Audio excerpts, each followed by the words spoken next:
সুপ্রিয় দর্শকবৃন্দ, আপনাদের স্বাগত জানাই কথকের জার্নালে।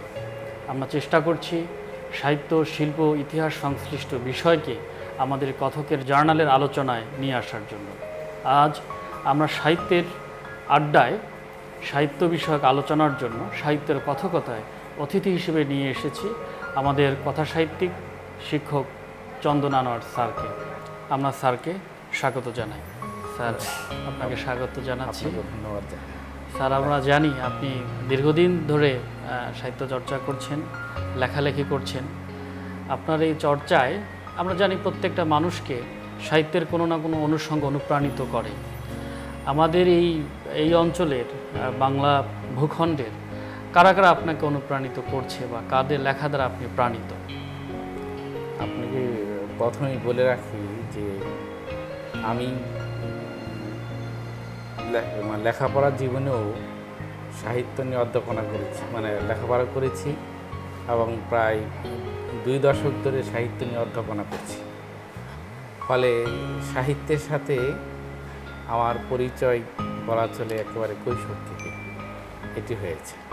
ফলে সাহিত্যের যে অনুপ্রেরণা বা সাহিত্য যে মানুষ গঠন করেছে আমাকে, সেটি একেবারে কৈশোর থেকেই শুরু হয়েছে। এটি আমার পারিবারিক সূত্রে অনেকটা পেয়েছি, যে আমি যে পরিবারে জন্ম নিয়েছিলাম সেই পরিবারটিতে এই সাহিত্য চর্চার একটি ধারা ছিল। আমার একজন চাচা ছিলেন যিনি শরৎচন্দ্রের অন্ধ ভক্ত ছিলেন। তার কাছ থেকেই আমি বেশিরভাগ ক্ষেত্রে সাহিত্যের বইগুলো পেয়েছি। যখন আমি হাই স্কুলে পড়েছি, কলেজে পড়েছি, তখন পরবর্তীতে বিশ্ববিদ্যালয়ে অধ্যয়নকালে তো আমি সাহিত্য পড়েছি, বিস্তৃত লাইব্রেরি পেয়েছি। তবে একটি বিষয়, সেটি হলো এই যে যেখানে আমি লেখক, আমি লেখক হিসাবে যেদিন থেকে লিখব বলে সিদ্ধান্ত নিয়েছি, সেদিন থেকে কিন্তু আমার সাহিত্যের ধারণাটা সাহিত্যের ছাত্র হিসাবে, এমনকি অধ্যাপনা সূত্রে যে ধারণাটা তার চাইতে অনেকটাই আলাদা।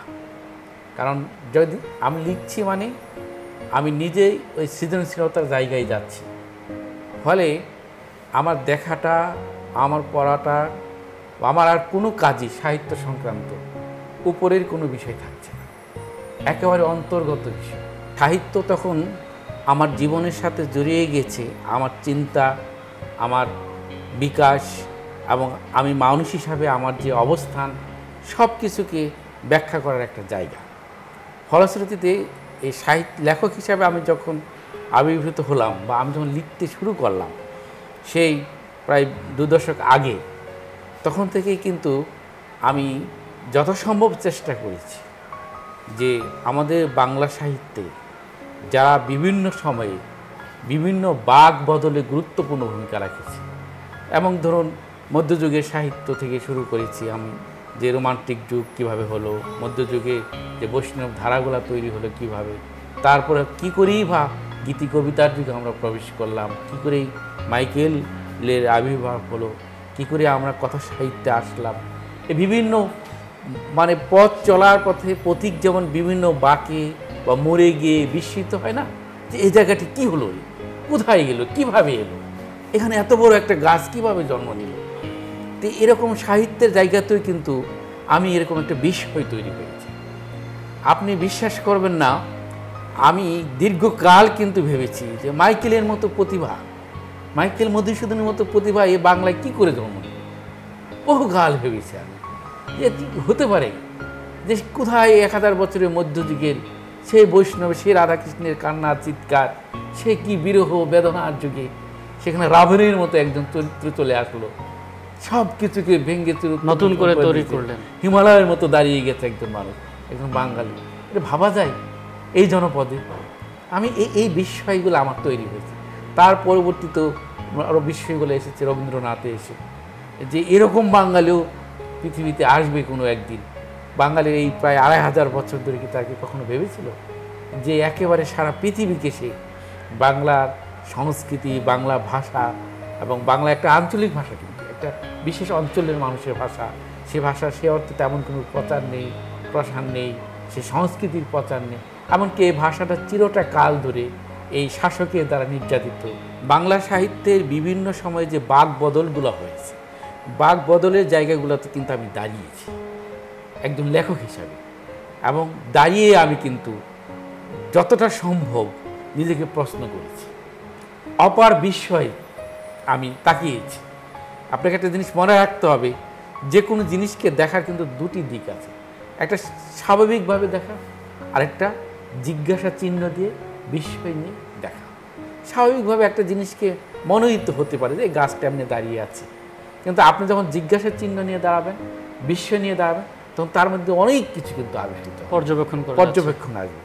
ফলে এই বাংলা সাহিত্যের এই বাক বদলের জায়গা, বিশেষ করে মাইকেলে এসে আমি কিন্তু এতটা বিস্মিত হয়েছি যে 1000 বছর ধরে যে বাংলা ভাষায় সে রাধাকৃষ্ণের কান্না দেখলাম, বিরহ বেদনায় একেবারে সয়লাভ, সেই অদ্ভুত একেবারে অকল্পনীয় কল্পনা বিলাস রোমান্টিকতা, সে আমরা দেখেছি না পদ্মাবতী থেকে শুরু করে মঙ্গল কাব্য থেকে শুরু করে এইসব জায়গা থেকে 1000 বছরের সাহিত্য চর্চার এই জায়গায় এমন একজন প্রতিভা কি করে এলো?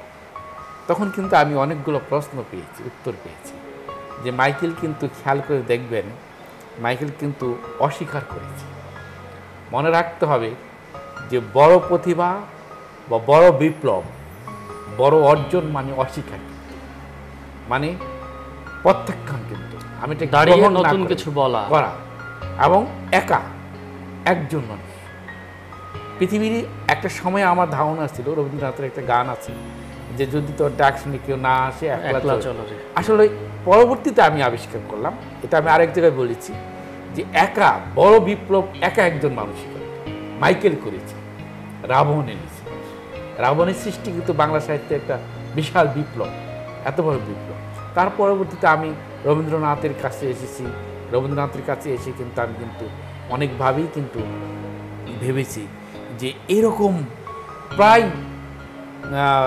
দেবতুল্য, প্রায় আজকের যুগে যদি আমরা নবী বা দেবতা এই ধরনের মানে ঐশ্বরিক ক্ষমতা বলি, প্রায় সারা পৃথিবীকে মানে তার চিন্তা দিয়ে, চেতনা দিয়ে, যে নির্ঝরের স্বপ্নভঙ্গ যেরকম করে সে ভাবছে, হ্যাঁ, যে সারা পৃথিবীতে কিভাবে একটা সূর্য আলো দিতে পারছে, একটা সূর্যের মতোই এই রবীন্দ্রনাথ সারা পৃথিবীকে আলোকিত করেছে। কি দিয়ে?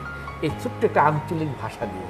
একটা অঞ্চলের মানুষের কয়েক হাজার বছর ধরে গড়ে উঠেছে, তার জীবন, সংস্কৃতি, ধারণা, ফিলোসফিটা কিন্তু সে নিয়ে গিয়েছে সারা পৃথিবীতে, সেখানে এসেছে। তারপরে আমাকে সবচেয়ে বেশি বিস্মিত করেছে কিন্তু মানিক বন্দ্যোপাধ্যায়।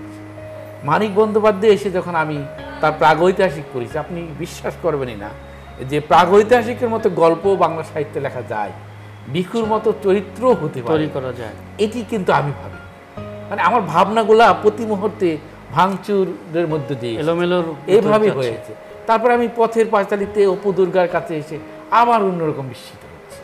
মানে এভাবে বিস্ময়ের মধ্য দিয়ে কিন্তু আমি এগিয়েছি লেখক হিসাবে। কিন্তু আমি মনে বলছি আমার কিন্তু দুটি সত্তা, আমি সাহিত্য পড়েছি, সাহিত্য অধ্যাপনা করেছি, করছি, কিন্তু আমি যখন লেখক হিসেবে আসি সেখানে আমার বিস্ময়টা বেশি, আমার জিজ্ঞাসাটা কিন্তু বেশি। তারপরে 47 সালে দেশভাগ হলো। দেশভাগ হওয়ার পরে আমাদের যেটি হলো সেটি হলো যে সাহিত্যে অনিবার্যভাবে দুটি ধারা প্রবর্তিত হয়ে গেল, যে যারা বাংলা ভূখণ্ডকে বিভক্ত করে যে দুটি রাষ্ট্রের সাথে জুড়ে দেওয়া হলো, এই দুটি রাষ্ট্রে কিন্তু ধর্মের নামে বিভক্ত হয়েছে। মনে রাখতে হবে, কিন্তু রাষ্ট্র ধর্মের নামে বিভক্ত হয়, এটি পৃথিবীতে সম্ভবত খুবই দুর্ভাগ্যজনক একটি ব্যাপার। কারণ রাষ্ট্রের তো কোনো কালে ধর্ম থাকে না, যার সাথে কোনো সম্পর্কই নেই রাষ্ট্রে।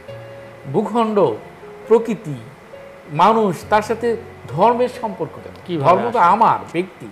ফলে ধর্মের নামে রাষ্ট্রে বিভক্ত হয়েছে। হওয়ার ফলে বাঙালিকে দুটি অংশে বিভক্ত করে দুটি ধর্ম রাষ্ট্রের লেজুর অংশ করে দেওয়া হয়েছে।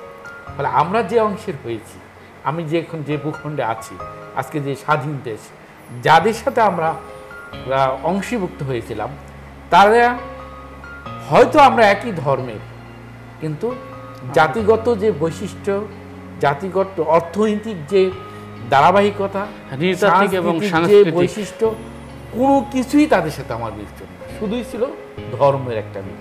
একটা কথা আপনার মনে রাখতে হবে, যে যাকে দিয়ে যা দিয়ে বশ করে সে তাকে দিয়ে কিন্তু সেই অস্ত্র দিয়েই কিন্তু তাকে চিরদিন চেষ্টা করে তার নিয়ন্ত্রণে রাখতে।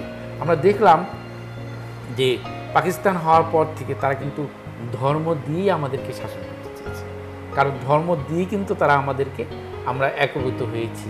প্রায় 1500 কিলোমিটার ডিস্টেন্সের একটি রাষ্ট্র, দুটি ভূখণ্ড, কখনো পৃথিবীতে এরকম রাষ্ট্র হওয়ার কথা না, হওয়ার কথা যদি তারা হতে পারতো, কিন্তু দুটো জাতিই আলাদা। বলে এই জায়গাটা আমাকে আরও বেশি বিস্মিত করেছে। আমাকে বহু জায়গায় প্রশ্ন করা হয় যে আপনি এই সময়ে এসে যে দেশভাগ নিয়ে সে ওই সময় নিয়ে আপনি গল্প লিখছেন, উপন্যাস লিখছেন। আমার কাছে মনে হয়েছে যে বাঙালি জাতীয় জীবনের ওই 47-এর দেশভাগটা অত্যন্ত গুরুত্বপূর্ণ একটি বিষয়। হ্যাঁ, আপনার লেখায় তো এই বিষয়গুলো আসছে। এই বিষয়গুলো আমার আসছে, কারণ এটি আমি মেনে নিতে পারি না, মানুষ হিসেবে এটা আমি প্রত্যাখ্যান করি। আমি এখনও মনে করি যে 47 সালে দেশভাগের মধ্যে দুটি দেশ হয়নি, দুটি বিষবৃক্ষ হয়েছে। কেমন বিষবৃক্ষ হয়েছে আজ কিন্তু আমরা স্পষ্ট হয়ে গেছে, যে ভারত পাকিস্তান পরস্পরকে খুন করার জন্য প্রস্তুত হয়ে থাকে। মুহূর্তে মুহূর্তে তারা গুলি কামান বন্দুক নিয়ে সীমান্তে চলে আসছে। কত শত্রুতা তাদের। আমরাও কিন্তু যদি তাদের অংশ হয়ে থাকতাম তাহলে কিন্তু শত্রু এই সংকটের ভিতর দিয়ে আমরা যেতাম। কিন্তু ওই সংকটের ভিতর থেকে কি আমরা বেরিয়ে গিয়েছি? তাও তো যাইনি। কারণ আমাদের যে দেশভাগের পরে আমাদের যে সমাজ কাঠামো ছিল, অসাম্প্রদায়িক গণতান্ত্রিক সমাজ কাঠামো ছিল, প্রায় 30% হিন্দু 70% মুসলমান মিলে আমাদের একটা অসাম্প্রদায়িক সমাজ কাঠামো ছিল, সেটি কিন্তু পাকিস্তানিরা ভেঙে দিয়েছে। শুধু তাদের শাসনামলে তা নয়, তাদের পরেও বাংলাদেশ হওয়ার পরেও তাদের অনুগতরা এদেশের রাষ্ট্রীয় ক্ষমতায় এসেছে। এদেশের রাষ্ট্রীয় ক্ষমতায় তাদের বংশধরা, তাদের আদর্শ অনুসারে এসেছে। এমনকি সরাসরি মুক্তিযুদ্ধ তাদের সমর্থন করেছে যে রাজনৈতিক দল, যে রাজনৈতিক ব্যক্তিবর্গ, তারা এদেশে তথাকথিত গণতন্ত্রের ছাতার নিচে এসে তারা কিন্তু এদেশে পুনর্বাসিত হয়েছে, রাষ্ট্রীয় ক্ষমতায় এসেছে। এবং পাকিস্তানি আমলে যেটি সম্ভব হয়নি, বাংলাদেশ কিন্তু সেটা হয়েছে। ফলে এই অনেকগুলো বিষয়ের জায়গা থেকে আমরা এসেছি। তো এখানে আপনাকে মনে রাখতে হবে, দেশভাগের পরে বাংলাদেশের বাংলা সাহিত্য কিন্তু দুটি ধারায় বিভক্ত হয়ে বিকশিত হয়েছে বটে। কারণ বাংলাদেশ অংশের মানুষরা যে ধরনের বাস্তবতার ভিতর দিয়ে গেছে, পশ্চিম বাংলার মানুষরা কিন্তু সেই ধরনের বাস্তবতার ভিতর দিয়ে যায়নি। আরেকটি বিষয় যেটি করেছে, দেশ বিভক্তির কারণে এই বাংলাদেশ এবং পশ্চিম বাংলার মধ্যে একটা যে প্রতিভা বা সাহিত্যিকদের মধ্যে ব্যাপক পরিমাণে আসা যাওয়া ঘটে গেছে, মিথস্ক্রিয়া ঘটে গেছে। পশ্চিম বাংলার বিখ্যাত সাহিত্যিক যারা আছে, যে সুনীল গঙ্গোপাধ্যায় বলেন, দেবেশ রায় বলেন, স্বাধীনচন্দ্র বলেন, যারা বলেন, তারা এই বাংলার মানুষ, তাই না? শঙ্খ ঘোষ বলেন। আবার এ বাংলায় যারা বিখ্যাত সাহিত্যিক আছে, হাসান আইজুল হক বলেন, বা আপনার এই শওকত আলী বলেন, এরকম প্রচুর লেখক আছেন যারা ওইখান থেকে এসেছে।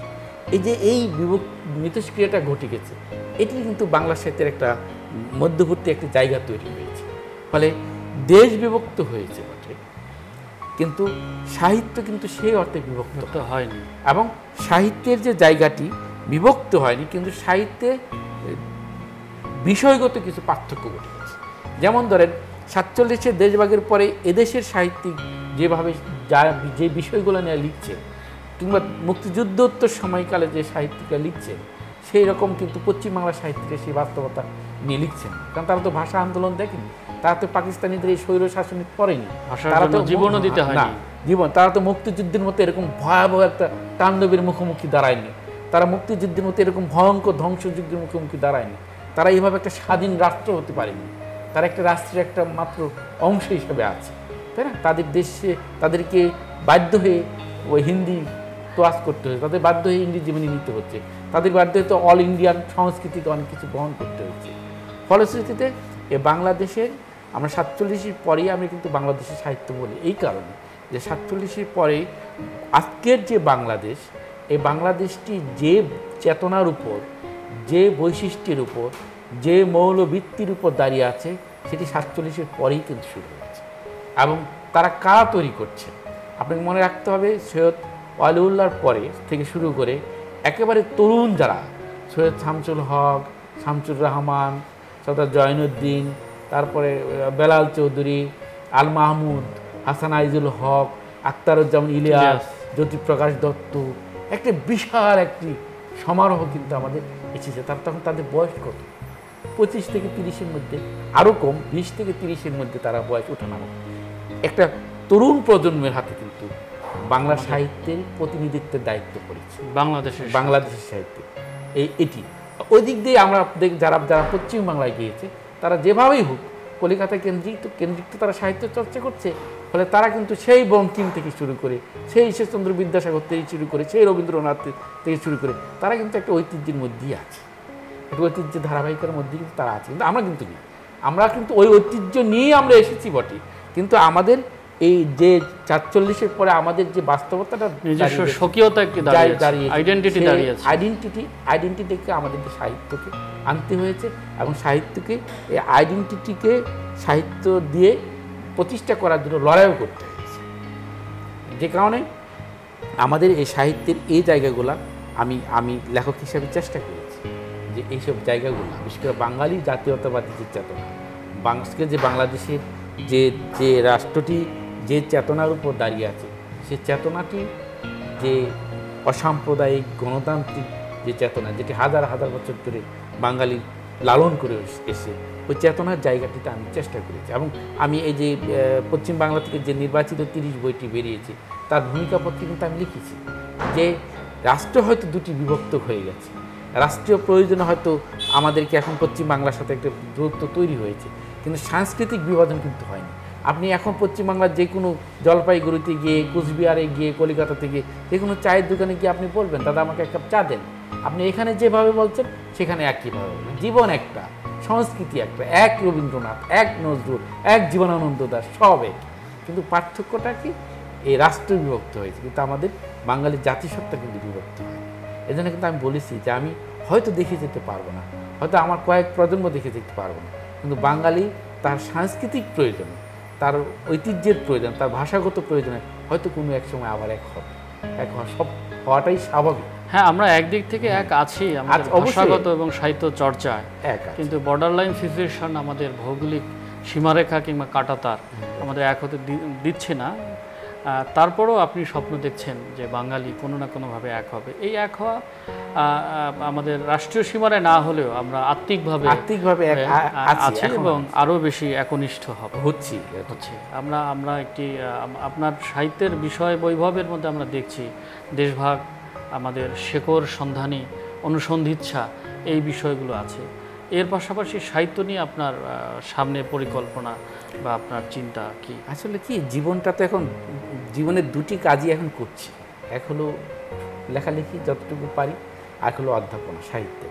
এই দুটি দিয়েই আমি চেষ্টা করছি যে মানুষ হিসাবে আমার যে যা কিছু বলার, মানুষ হিসাবে যে জায়গাগুলোতে আমি মনে করছি যে আমার প্রতিবাদ করা উচিত, যে জায়গাগুলোতে আমি মনে করছি যে এই জায়গাটাতে আমার কিছু বলা উচিত, সেই জায়গাতে বলার চেষ্টা করছি।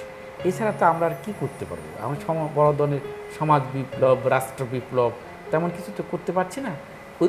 এই মানুষ হিসাবে আমার যে প্রতিবাদের জায়গাটুকু, সেটা আমরা করি। যেমন আমি সম্প্রতি এই বছর যে উপন্যাসটি আমার বেরিয়েছে, অর্পিত জীবন, সেই উপন্যাসটি কিন্তু ওই ভারত পাকিস্তান যুদ্ধের সময় তৈরি হওয়া একটি কালো আইন, কি শত্রু সম্পত্তি আইন, পরবর্তীতে যেটি বাংলাদেশ হওয়ার পর অর্পিত সম্পত্তি আইন হয়েছে, যে প্রায় 1 কোটি হিন্দু জনগোষ্ঠী যারা এই আইনের ফাঁদে পড়ে দেশ ত্যাগ করেছে। এবং পাকিস্তান সরকার একটা রাষ্ট্র, সে রাষ্ট্রের আইন তৈরি করছে তার নাগরিককে শত্রু চিহ্নিত করে, শত্রু সম্পত্তি আইন। শত্রুটা কে? সে ব্রিটেনের কেউ না, সে তো অন্য দেশের কেউ না, এদেশেরই মানুষ। আমাকেই বলা হচ্ছে শত্রু। একটি দেশ তো তার মায়ের মতো, তো একটা দেশ যদি তার সন্তানকে শত্রু বলে, তার সেই মানুষটার অস্তিত্ব কোথায় গিয়ে দাঁড়ায়? সেই মানুষটা যায় কোথায়? এই যে অসহায়ত্ব, এই যে মনস্তাত্ত্বিক দ্বন্দ্ব, এই যে সংখ্যালঘু মানুষের এই যে যন্ত্রণাবোধ, এই জায়গাটাই আমি এই অর্পিত জীবনে এসেছি। এটা আমি দীর্ঘদিন লালন করছি ভিতরে। তা আমার লেখালেখি আপনি দেখবেন যে আমি কখনোই একটা গল্প বা একটা উপন্যাস আমি লিখতে বসি না যতক্ষণ পর্যন্ত আমার ভিতরে প্রকাণ্ড রকমের আলোড়ন তৈরি না করে, যতক্ষণ পর্যন্ত আমি চেষ্টা করি এটা না লিখে ধামাচাপা দেওয়ার জন্য। একেবারেই যখন আমি পড়ছি না, তখনই কিন্তু আমি এটাতে কলম করছি। মানে আমার লেখালেখির বিষয়টা হলো যেটি আমি আমাকে বাধ্য করে যে এই জায়গাটা আমাকে প্রতিবাদ করতে হবে, এই প্রতিবাদ করার জন্য আমাকে লিখতে হবে। এছাড়া আমি আর কিছুই করতে পারছি না। বাহ, আমরা আমরা চমৎকার কিছু কথোপকথন শুনলাম আমাদের কথা সাহিত্যিক চন্দন আনোয়ার ভাইয়ের কাছে, স্যারের কাছে।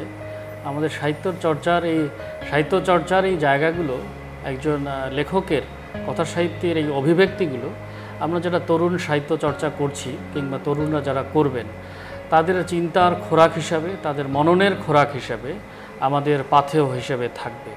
আমরা চাই আমাদের এই স্বল্পকালীন এই কথোপকথন যারা তরুণ নতুন যারা সাহিত্য চর্চা করছেন তাদের একটি নির্দিষ্ট পথে হেঁটে যাওয়ার গন্তব্যের স্মারক হিসেবে সহায়তা করবে। আমরা আমরা আমরা আমাদের আলোচনার শেষ পর্যায়ে চলে এসেছি। আমরা আমাদের আলোচনার ভিতর দিয়ে যাচ্ছি। সুযোগ হলে আবারও আমরা আমাদের চন্দন স্যারকে নিয়ে আসব, অন্য সাহিত্যিকদের নিয়ে আসব। আপনারা যারা এতক্ষণ আমাদের সঙ্গে ছিলেন, আপনারা ভালো থাকুন, সুস্থ থাকুন, কথকের জার্নালের সঙ্গে থাকুন। ধন্যবাদ।